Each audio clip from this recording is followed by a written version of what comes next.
always ku mbuga.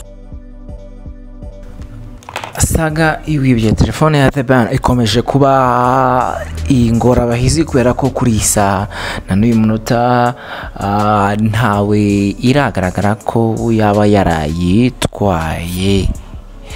Uyu Exidira cyangwa se Ndagijimana Eric niwe ukekwaho kuba yaribye iyi telefone y'umuhanzi The Ben cyangwa se Benjamin Mogisha. Rero uko staff noneho bimeze kuri ubu ngubu amakuru ahari nuko uyu Ndagijimana Eric Exidira noneho kuri ubu ngubu yaba yatawe cyangwa se ari nyine yajyanywe imbere y'ubutabera kugira ngo aburane kwifungurwa n'ifungwa ry'iminsi 30 y'agateganyo nyine kwera icyo cyaha cyo kwiba iyi telefone ya The Ben iri mu bwoko bwa iPhone zimwe zigezweho zimeze neza. Rero bimeze bite? Ni ukuvuga ngo uyu Exidira bashyize ko azaburana cyangwa se umwanzuro uzasomwa tariki 23 z'uku kwezi turimo. Ubwo bizaba ari ku wa mbere w'uku kwezi nyine ukwezi kwa 10, ubwo ni muri cya cyumweru gitaha. Uyu rero Ndagijimana Eric ubundi usanzwe nyine yari muri showbiz nyarwanda, akaba umwe nyine bakundaga gutegura ibitaramo, dore ko hari n'amafoto agiye afitanye n'uyu The Ben Mugisha Benjamin nyine we wabuze iyi telefone yiwe.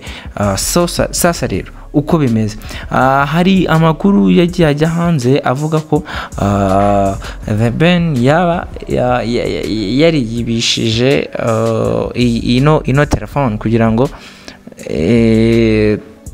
kugira ngo nyine avuge atwike ku mbuga nkoranyambaga. Ndagira ngo aha ngaho murebe neza ni Exidira wari uri kumwe cyangwa se uyu Ndagijimana Eric wari uri kumwe na The Ben muri iyo foto. ubona ko ari abantu nyine busa nkaho baziranye.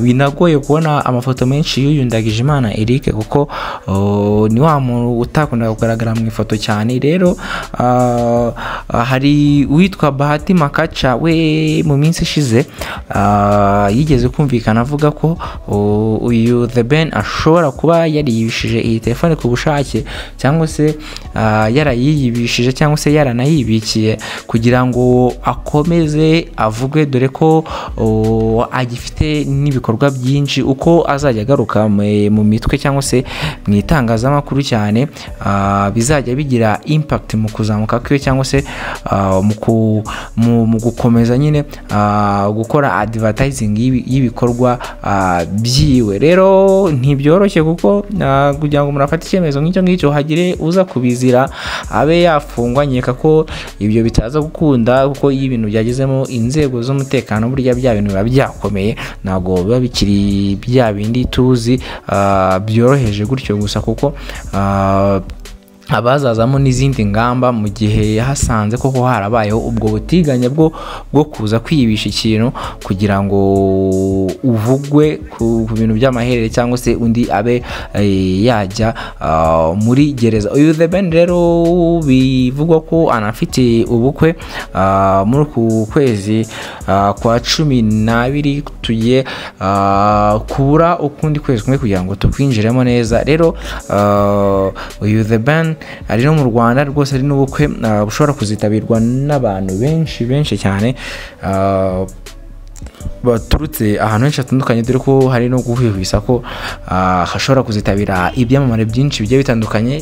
Ndaza kubibashakira nabyo nzabibereka ibyo byamamare bikekwa ko bishobora kuzitabira kino gikwe cya The Ben. Rero abenshi mwitwa Chris Izewe yumvikanye avuga ko bitakagombye ko The Ben yarinda ageze umuntu mu nkiko, dore ko ngo yagafashe bitari bikwiye kubona umuhanzi w'umusitari arekarama ngo wamwibye phone, kuko ngo kugura indi ari nko kunywa amazi cyangwa se gutera inamwe cyangwa se guhumbya nk'uko abanyarwanda basanzwe babivuga. Uyu rero Exidira kuri uyu munsi nibwo yaburanye ifoto yamanje nakweretse yambaye pingu. ubu dutegereje ko isomwa rizasomwa cyangwa agafungurwa iminsi 2 cyangwa agafungurwa kugira ngo tuzarebe uko bizaba bimeze ibizakurikiraho byose.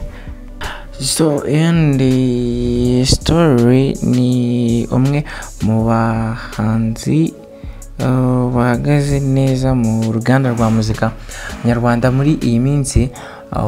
uwo naho ndi bamwita Shengero Aline Sano, wamenyekanye nka Aline Sano. Of course yatangaje ko agiye gushyira mu cyamunara ikariso yanditseho amazina yiwe aherutse kugaragara yambaye mu bitaramo bizenguruka cyangwa se ibi bise bya MTN.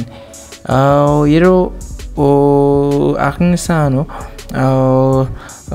yavuze ko iyo kariso yiwe yambaye izegukanwa n'ufite agatubutse.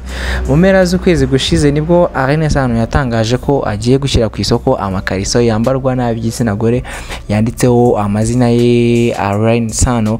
ni nyuma yuko aserukanye uyu mwambaro w'imbere mu karere ka Musanze ku itariki 24 Nzeri 2023 mu bitaro bya MTN Iwacu Muzika Festival. mu kiganiro yagiranye n'igitangazamakuru Inyarwanda nyuma yo gutaramira abirubavu mu bitaramo bya MTN, Aline Sano yakomeje kwigaragaza neza muri ibi bitaramo. yatangaje ko ikintu gikomeye amaze kubinyukiramo ari ugukora cyane, hard working. anayishura ko nta muhanzi washobora gutaramira abantu adahagaze neza mu buryo bugaragara, ibizwi nko kuba physical fit, kuko umara igihe kinini uri guperforming. akomeza akomoza kubimufasha rero kugumana ingano y'umubiri we ntigabanuke cyangwa ngo yiyongere. Aline Sano yasobanuye ko hari ibintu bitatu bimufasha.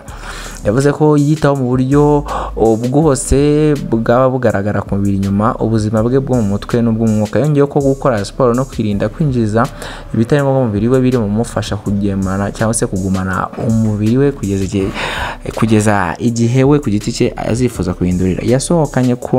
yasobanuye ko nubwo adateganya guhinduka ariko ntawe umenya ko ejo azaba ameze, atanga urugero ko ashobora kubyara akabyibuha cyangwa akitukuza n'ibindi. rero kubijyanye n'ikariso igenewe igitsina gore, uyu muhanzi ari kugaragara yambaye ikariso ndetse amazina ye yatangaje ko agiye gushyira mu cyamunara ikazekanwa n'uzaba afite amafaranga menshi kurusha abandi, hanyuma ayo mafaranga akazayakoresha ikintu gikomeye. Aline Sano yasabye abantu gukomeza kumwitega nk'umuhanzi utazigera azima ngo atenguhe abanyarwanda. ibitaramo bya MTN Iwacu Muzika bimaze iminsi bisusurutsa abatuye mu ntara zitandukanye z'igihugu, biri kugana ku musozo kuko kuri ubu hatawiwe abo mu mujyi wa Kigali, ari naho biteze kuzasorezwa ibi bitaramo. rero ubwo uyu mukobwa akomeje kuba indashyikirwa muri performance.